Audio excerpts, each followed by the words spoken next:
This is a video for the group that owns Shanroe Cooley. Well, guys, mission complete.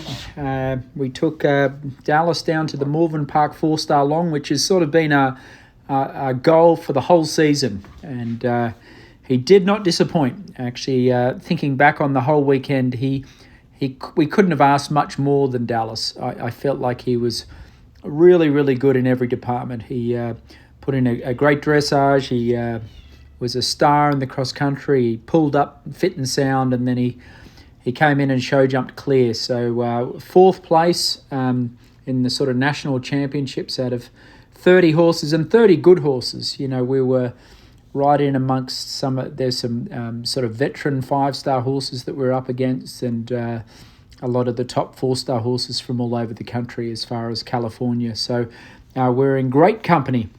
Obviously, our dressage, he was last to go in the dressage. All in all, it was a very good test. In short, we had 72%, 72%, and 67% from the judge at H. So one judge had us third, the other judge had us third, and then the grumpy judge had us way back. It's often the case when you have 3 judges. The great thing about the test is we got two good flying changes. Obviously, all year our flying changes have been one of our major goals. And I have to give pretty much all the credit to Silver. Silver's probably schooled him on the flat about as much as I have throughout the year. She loves a challenge, and Dallas is obviously a big challenge in the flying changes, and she rode him sort of multiple times a week, especially obviously on the dressage days, and then there were some days where I'd do all the dressage and then she'd just hop on for 10 minutes at the end and do changes. They're not confirmed yet. They're still pretty tricky to execute, but we managed to pull them off on the day. I think looking forward, they're going to get more and more confirmed. I think they're always going to be a challenge, but I feel like we're on the right path at the moment, and we've got a good system. Silver loves riding him, and I just think that we're getting more clean changes than late changes now. And the biggest thing is that he doesn't get nervous and frantic. If you remember, we did this test at Tryon, and about here when we picked up right canter, he really got nervous and he anticipated the flying change. Since that day, we never schooled them in this spot. We often did that turn and did a circle, or went into counter-canter, and tried to not let him associate that turn with a flying change, just because he almost tries too hard. He's a real trier, this horse, and he almost gets himself into a frenzy. And so I think it's important that he doesn't sort of expect that the flying change is in the one spot of the arena all the time. After I did this flying change, I looked out in the corner of my eye and I saw Silver punching the air from the side of the ring. So Silver rode him.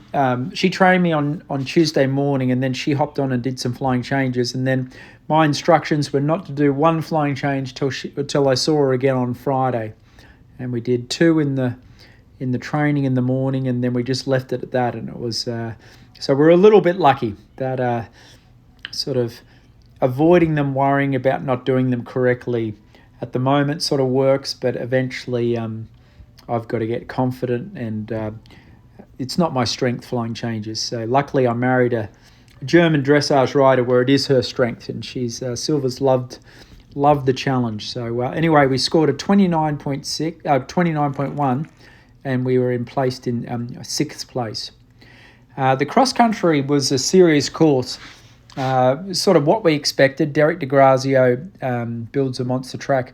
I will say I was pretty confident-ish going into it.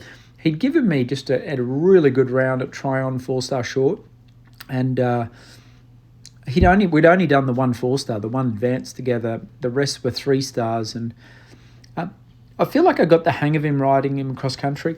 The biggest thing I feel like is doing all your adjusting away from the jump, and then not sort of messing with him at the jump. If you see there, we cut across there in 4 strides. I I was nervously watching a lot of the other horses in the 4-star do that in 5 strides, and I walked the course a bit with Peter Wild, and we decided to continue and keep letting Dallas go across there in 4 was the way to go, and it was the way to go.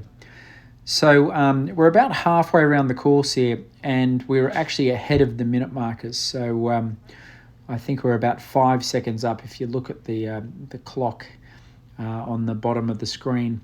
When we jumped the next jump, we were supposed to be at 5 minutes, and so we're about 8 seconds up on the time.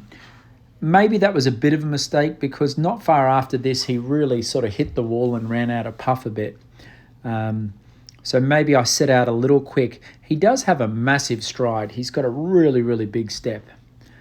I was a little bit lucky on that corner in the water. I turned a little bit early, and we knocked the flag down, but the video replay showed that we jumped the jump. So got to remember to jump the jump before we make the sneaky turn. About here is where I felt like Dallas was starting to really run out of juice a bit. So this was the long, long hill up towards the mansion. And when we got to the top of this hill, you could sort of see his tail swishing around, and his ears are pinning back. And I really feel like Dallas was a bit winded. And it doesn't look that bad, and maybe I'm a big baby, but I felt like he just slithered over this jump. And I quickly decided that we better take the long alternative here. This was a bit of an agonising decision, because if we could have kept going, I think it wouldn't have broken up our rhythm, and we would have had a good shot at making the time. I've timed it. The option took me 14 seconds, so which was pretty close to what cost us the time. On top of that, after he felt like he was empty at the top of the hill, I really just sort of let him coast home. The good thing is there was a solid minute down the hill before this water jump, and I felt like Dallas freshened up. You can still see there he's sort of not jumping as high. And about here, I'm not really sort of getting after him. And again, as we turn for home, this is about 9 minutes on the course at this second corner. And he'd really picked up and started jumping well. So you could see the clock there that we're actually 15 seconds behind the time. So we lost a little bit of time with that option and me slowing down. So part of me was thinking that he was really exhausted and tired and empty. And then I watched the replay of all the other horses, and there were a lot more tired horses than Dallas. But and I think it felt worse than it looked, because you can see here this is the second last fence. He doesn't have much left in the tank. But I say in that he wasn't completely dead at the end. So we were. If you see the clock on the bottom right here, we were 17 seconds over the time. So and I will say this too, is like I feel like this run, he hasn't done a 3-day event for some time. So not to make too many excuses of the horses, I think next year he'll benefit from the hard run and this hard preparation towards Morven Park. You know, he's not that much thoroughbred, but he's got a huge stride, and he is a real trier. He's a gutsy horse, and there's no quit in him. So I'm very pleased with him. Obviously, he pulled up well, and this was the jog up on Sunday morning. So going forward, guys, I'm going to plan to give the horse 1 month of rest and just let him chill a bit, and bring him back into work in about a month's time, and fire ourselves up for next year. We'll sort of have a bit of a plan of what big competition we can aim for. I think a flat course like a Lemullin 5-star would suit us, which will give us, that's in June, that'll give us plenty of time to improve the changes, and that's a flat 5-star. Anyway, back to the competition. Dallas, there was no clear rounds by the time Dallas jumped, and the time was nearly impossible. And Dallas was brilliant.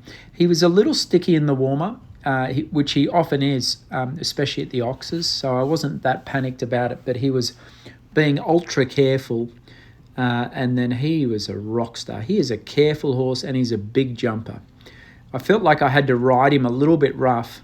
The time was was stupid tight, which is sort of good for us in a way, because we were in 8th place after the cross country, and we moved up to 4th.